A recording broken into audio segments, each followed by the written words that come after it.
মা হওয়ার পর এটা আমার প্রথম কালী পুজো। কালী পুজোর ভিডিওটা অনেক লেট করে দিচ্ছি।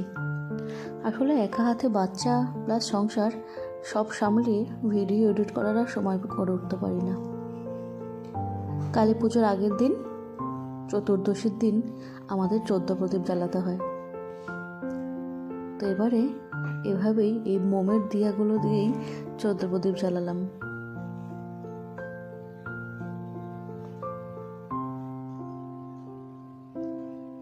চোদ্দটা প্রদীপ জ্বালিয়ে ঠাকুরের সামনে সমস্ত প্রদীপগুলোকে দিয়ে ঠাকুরকে আরতি করলাম এবং তারপর সমস্ত দুয়ারগুলোতে 14 প্রদীপ দিলাম, যাতে করে অশুভ শক্তি সেই দুয়ার দিয়ে ঘরের মধ্যে প্রবেশ করতে না পারে।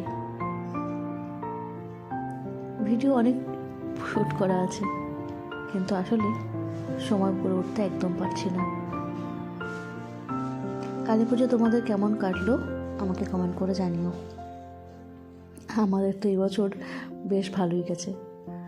আসলে অমৃতসরে এত বেশি বাজি ফটে, আর একদম সদ্যজাত ছেলেকে নিয়ে এই আওয়াজটাই বড্ড অসুবিধা হচ্ছিল। তাছাড়া বাকিটা খুব সুন্দর। প্রথম কালী পুজো একসাথে। চলো ভিডিওটা আজকে এখানে শেষ করি। আবার দেখা হচ্ছে অন্য কোনো ভিডিওতে। চেষ্টা করব খুব তাড়াতাড়ি ভিডিও